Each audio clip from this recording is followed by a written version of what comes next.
Hello student, आज हम लोगों को इंटरमीडिएट का जो वैद्युत रसायन पाठ है उसमें पढ़ना है नष्ट समीकरण। नष्ट समीकरण क्या है, ठीक है। या फिर ये पूछा जाता है ई, दूसरी तरह ई तथा ई नाट में संबंध, ई तथा ई नाट में संबंध। तो दो तरह बेटा ये क्वेश्चन पूछा जाता है। नष्ट समीकरण क्या है, अदरवाइज ई तथा ई नाट में संबंध क्या है। तो हम ये हालांकि ज़्यादा इसका गणितीय जो रूप है उनको डेराइव नहीं करके दिखाना है, उसको प्रस्तुत नहीं करके दिखाना है, लेकिन उसके बारे में बताना है कि क्या है, ठीक है। तो जैसे हम जानते हैं कि कोई भी समीकरण जो हो रहा हो वो हमेशा ऑक्सीकरण और अपचयन अपक्रिया पर ही आधारित होता है भाई। या तो फिर दोनों चीज़ें होंगी, कुछ में इलेक्ट्रॉन का त्याग होता होगा, कुछ इलेक्ट्रॉन ले रहे होंगे।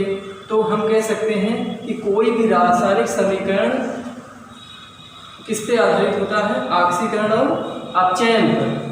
तो यहाँ पर हम नष्ट समीकरण के लिए लिख लो बेटे साथ साथ में, प्रत्येक सेल में दो अर्ध सेल होते हैं। अब ये तुमको समझाना नहीं है कि अर्ध सेल कौन कौन से होते हैं। प्रत्येक सेल में दो अर्ध सेल होते हैं, कहने का मतलब जब सेल को ऑक्सीकरण और अपचयन अपक्रिया में अलग अलग करके रखते हैं तो दो अर्ध सेल बनके तैयार हो जाते हैं। तो प्रत्येक सेल में दो अर्ध सेल होते हैं। एक अर्ध सेल जिसमें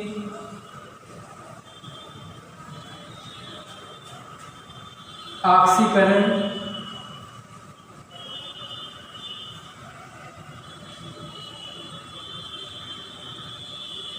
एक अर्ध सेल जिसमें ऑक्सीकरण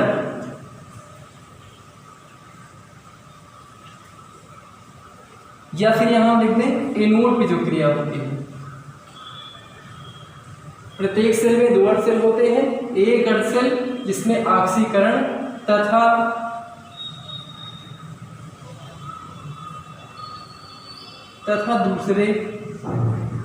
दूसरा अर्ध सेल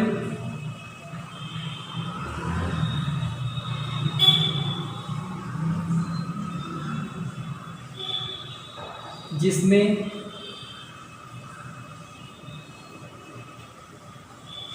अपचयन, बहुत ही आसान सी डेफिनेशन तुम पढ़ोगे, जिसमें अपचयन यहां पर लिख सकते हो बेटा कैथोड, क्योंकि जब ऑक्सीकरण हो रहा है एनोड पर तो अपचयन कैथोड। मतलब इन्हीं सेलों के जो इलेक्ट्रोड विभव हैं उनको ज्ञात करने के लिए जो समीकरण प्रस्तुत किया। तो नष्ट ने इन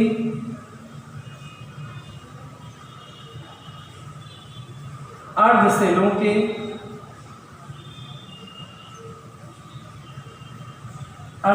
के इलेक्ट्रोड विभव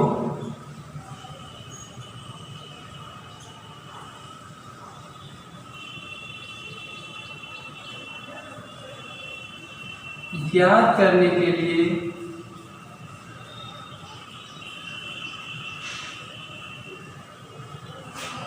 नष्ट ने इन अर्ध सेलों के इलेक्ट्रोड विभवों को ज्ञात करने के लिए जो समीकरण प्रतिपादित किया या प्रस्तुत किया, प्रतिपादित किया,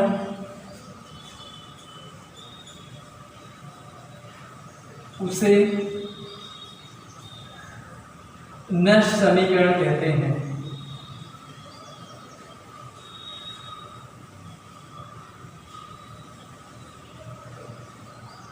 उसे नष्ट समीकरण कहते हैं। सबको पता है बेटा कि कोई भी सेल हो जिसमें प्रायः 2 अर्ध सेलों में उनको बांट सकते हो, या कह सकते हैं कोई सेल वो 2 अर्ध सेलों से मिलकर पूर्ण सेल बना होगा। तो एक अर्ध सेल जिसमें ऑक्सीकरण तथा दूसरा अर्ध सेल जिसमें अपचयन क्रिया होती है। तो नष्ट ने इनके इलेक्ट्रोड विभवों को ज्ञात करने के लिए जो समीकरण प्रस्तुत किया, जिस समीकरण का प्रतिपादन किया उसको ही कहा गया संयुक्त रूप से ये नष्ट का समीकरण। तो ये एक क्या दिया था, E=E0। अब दोनों समझ लो, संबंध भी इसके बारे में प्रस्तुत कह सकते हैं या नष्ट का समीकरण। तो E=E0 -RT अपान NF, ये इलेक्ट्रॉनों की संख्या और ये फैराडे नियतांक, R ये सार्वत्रिक नियतांक और ये परमताप। यहाँ मीटर लगाएंगे R नेचुरल E और यहाँ पर OS का मतलब हुआ ऑक्सीकृत ऑक्सीडेशन स्पीसीज अपचयित मात्रा, नहीं ऑक्सीकृत मात्रा, और RS रिडक्टिव ऑक्सीकृत और अपचयित पदार्थों की मात्रा है। अब जब हम इसको log E को बेस के रूप में लिखेंगे तो होता है बेटा 2.303 log बेस 10, इस रूप में इसको लिख सकते हैं। तो यही इसको फुट कर देना है बस। तो यहाँ फार्मूला बनेगा भैया E=E0 -2.303 RT N into F। अब log E के स्थान पर ये log बेस 10 हो जाएगा। और यहाँ मान लीजिए कोई एक पदार्थ है और उसकी अपचयित मात्रा ये, यहाँ ऐसे तो लिख सकते हो। तो ये फार्मूला तुम्हारा बेटा बन जाएगा इसके हिसाब से, या यहाँ पर ऐसे ही सीधा लिख दो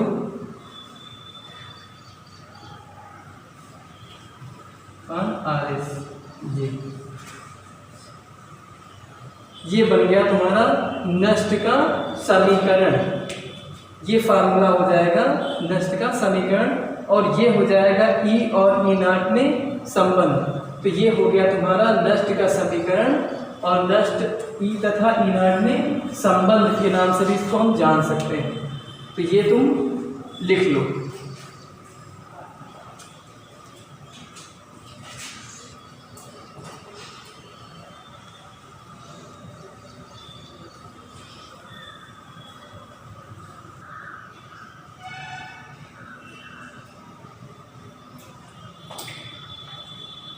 तो इसी श्रृंखला में बेटा तुम लोगों को अब नष्ट समीकरण के बाद तुमको पढ़ना है विद्युत रासायनिक श्रेणी। विद्युत रासायनिक श्रेणी हालांकि तुम लोग कक्षा 9 से यहाँ पढ़ते चले आते हो, तो वहाँ पर तुम लोग पढ़ते थे कि ऐसी श्रेणी जो धातुओं की सक्रियता के घटते हुए क्रम में रखी जाती थी। हालांकि है भी ये वही श्रेणी है, लेकिन यहाँ पर तुमको अब मानक अपचयन विभव के आधार पर पढ़ना है। मानक अपचयन विभव E0 के आधार पे। तो हम जैसे कि तुम जानते हो भाई कि जो पहला तत्व विद्युत रासायनिक श्रेणी का है वो सबसे ज़्यादा सक्रिय तत्व है। तो जो तत्व जितने सक्रिय होते हैं इस श्रेणी में बताया गया है कि उनका मानक अपचयन विभव जो है बेटा उतना ही कम होता है। जो सक्रिय ज़्यादा उनका मानक अपचयन विभव उतना ही कम। तो हम कह सकते हैं, और जैसे जैसे नीचे की ओर जाते हैं उनका मानक अपचयन विभव क्या होता है, बढ़ता जाता है। यहाँ से इस श्रेणी की परिभाषा तुम लिख सकते हो, धातुओं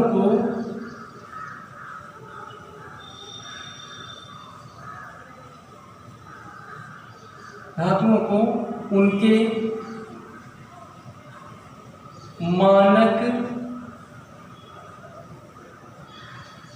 अपचयन धातुओं को उनके मानक अपचयन इलेक्ट्रोड विभव के बढ़ते हुए क्रम में रखने पर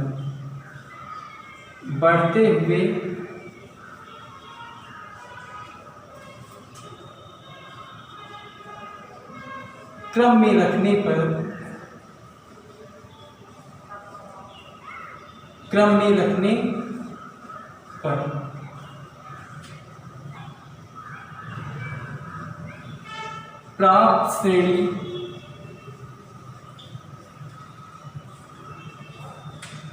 विद्युत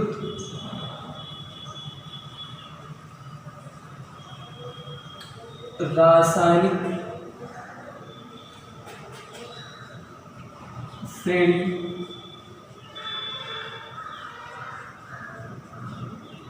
कहलाती है।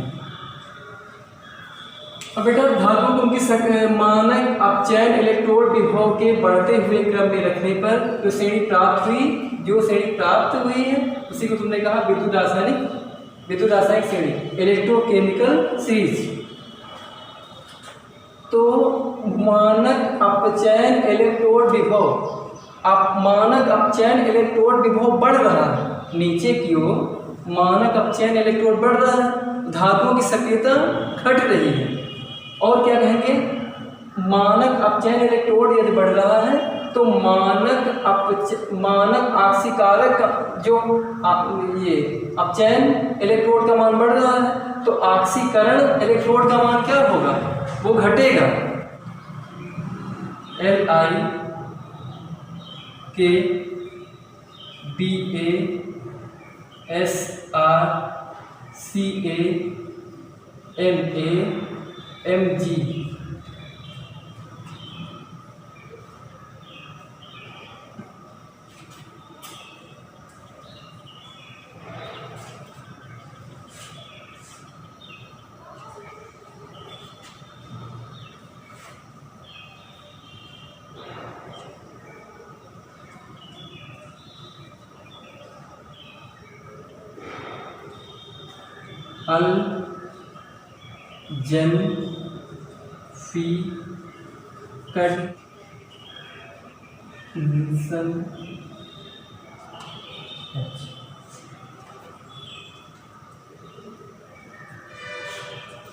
अब अगर इस श्रेणी को हम मानक अपचयन इलेक्ट्रोड विभव अर्थात E0 के आधार पर लिखें,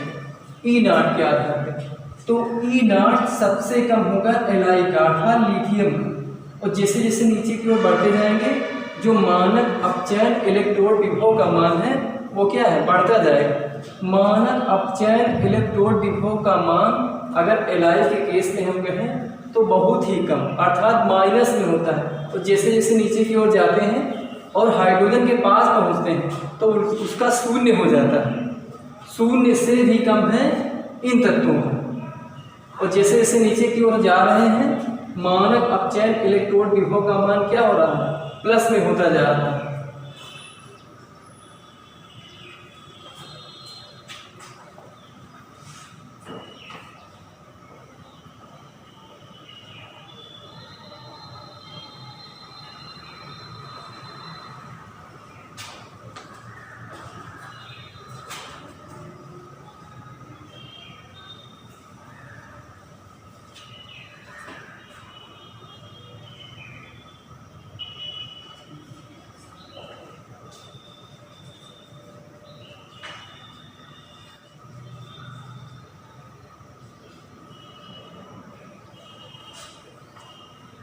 ये तत्व हो गए बेटा तुम्हारे विद्युत रासायनिक श्रेणी के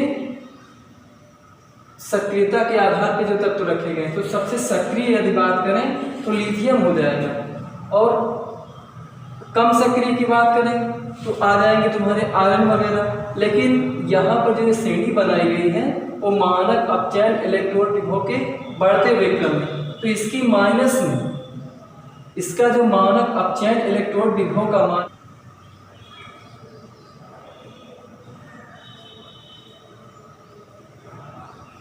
ये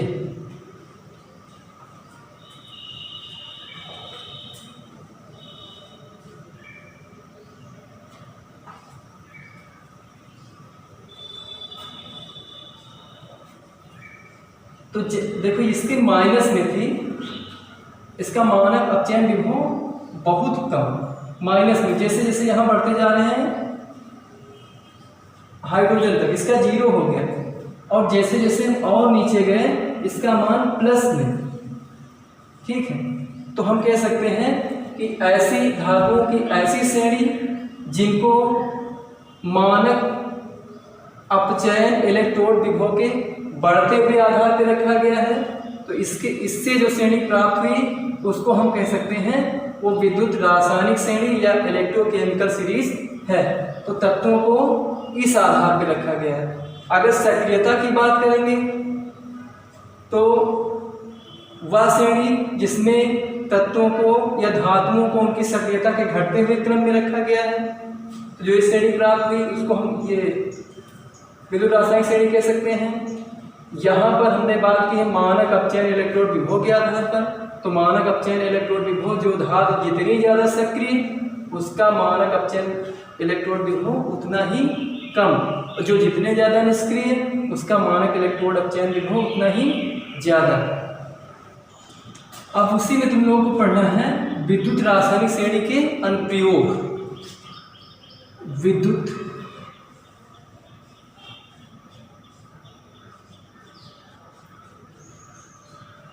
विद्युत रासायनिक श्रेणी के अनुप्रयोग।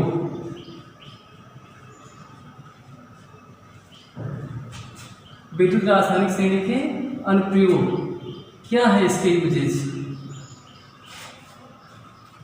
तो तुम लोगों ने एक चीज तो देखा कि विद्युत रासायनिक श्रेणी जिसके मानक अपचयन विभव, मानक आक्सीकरण विभव और कौन कितनी सक्रिय है कौन कितनी निष्क्रिय है, तो इससे उपयोग इसी में तो किए जाते होंगे। तो सबसे पहला पॉइंट हम देख लें कि कौन सी धातु कितनी सक्रिय है कौन सी निष्क्रिय है और किसके सापेक्ष कौन सी सक्रिय है निष्क्रिय है। और फिर ये हम कह सकते हैं कि किसी धातु के मानक अपचयन विभव कितना होगा, किसी धातु का मानक अपचयन इलेक्ट्रोड विभव कितना होगा, अपचयन और आक्सीकरण। तो इनके सब के लिए, सबकी जांच के लिए हम विद्युत रासायनिक श्रेणी का प्रयोग करेंगे। तो हम सबसे पहले जानेंगे, पहला पॉइंट यूज में लिख सकते हो, धातुओं की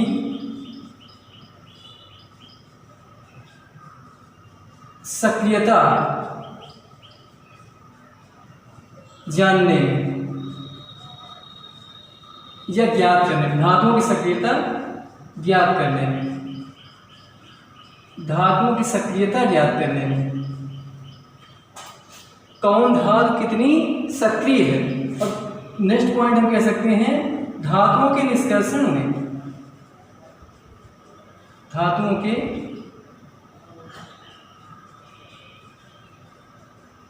निष्कर्षण। तो यहां अगर हम बच्चों के हैं कि धातु का निष्कर्षण क्या है, तुम समझ जाओ कि कोई धातु मान लीजिए किसी यौगिक में मिली हुई है, ठीक है, और उस धातु को तुमको निकालना है। तुम कहोगे ये कि यदि भाई विद्युत रासायनिक श्रेणी में एक ये भी पॉइंट था कि जो धातु ऊपर है, अर्थात विद्युत रासायनिक श्रेणी में जिन धातुओं का स्थान ऊपर है वे अपने से नीचे वाले तत्वों को विस्थापित कर सकते हैं। उनके पास टेंडेंसी है ऊपर वाली धातुओं से नीचे वाली धातुओं को विस्थापित करने का। अर्थात हम कह सकते हैं कि जो धातुएं ऊपर हैं वो ज़्यादा सक्रिय हैं, ठीक है, वो ज़्यादा सक्रिय होने के कारण अगर ऊपर वाली धातुएं से हम नीचे वाले धातुओं का विस्थापन करना चाहें तो कर सकते हैं। तो हम कह सकते हैं कि धातुओं के निष्कर्षण में मान लीजिए अभी एक धातु है Zn और यहां से हम देखते हैं H2SO4। अब इस क्रिया से ये प्रूव होगा कि धातु का निष्कर्षण होगा या नहीं, या फिर किसको कौन निष्कासित कर पाएगा। तो यहाँ तुमने विद्युत रासायनिक श्रेणी में देखा होगा कि Zn का स्थान बेटा जो है वो हाइड्रोजन से ऊपर है, अर्थात हाइड्रोजन नीचे है। तो यहाँ पर Zn क्या करेगा, खुद अपना यहाँ पर आगे शिफ्ट हो जाएगा और H2 को विस्थापित कर देगा। इसी प्रकार हम कह सकते हैं कि जो तत्व ऊपर है वो अपने से नीचे वाले तत्वों को विस्थापित कर देंगे। तो इसी प्रकार धातु का निष्कर्षण भी हो जाएगा। अब ऐसी बहुत सारी क्रियाएं होती हैं जहाँ से हम धातु को अलग कर सकते हैं, और धातुओं की सक्रियता भी मालूम पड़ गई कि Zn कम ज़्यादा सक्रिय रहा होगा अपेक्षाकृत हाइड्रोजन के। तो धातुओं की सक्रियता ज्ञात करने में, धातुओं के निष्कर्षण में। तीसरा पॉइंट, मानक अपचयन और ऑक्सीकरण भी लिख सकते हो। ऑक्सीकरण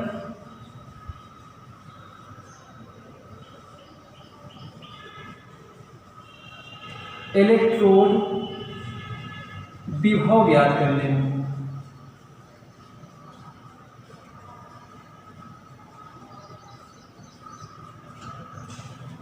मानक अपचयन या ऑक्सीकरण इलेक्ट्रोड विभव ज्ञात करने में किसका प्रयोग, विद्युत रासायनिक श्रेणी का प्रयोग किया जाता है।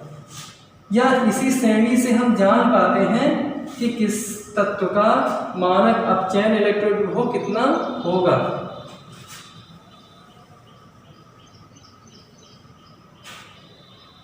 की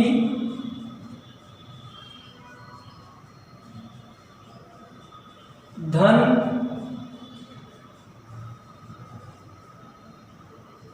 विद्युतता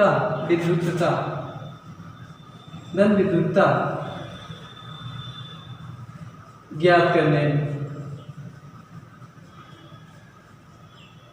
अब धन विद्युतता का मतलब बेटा क्या होगा, जैसे कोई तत्व क्या होगा, प्रबल धन विद्युतीय तत्व होगा,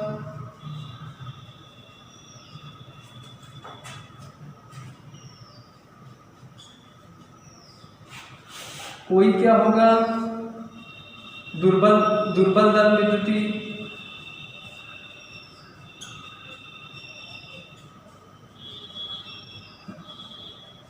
ठीक है।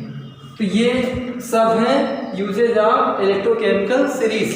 तो कह सकते हैं इस प्रकार हम विद्युत रासायनिक श्रेणी का प्रयोग कर सकते हैं, और बहुत सारे इसके उपयोग हैं जिसके लिए ये क्या है, बहुत उपयोगी है। लेकिन तुम लोगों को केवल बस इतने पढ़ लो बस।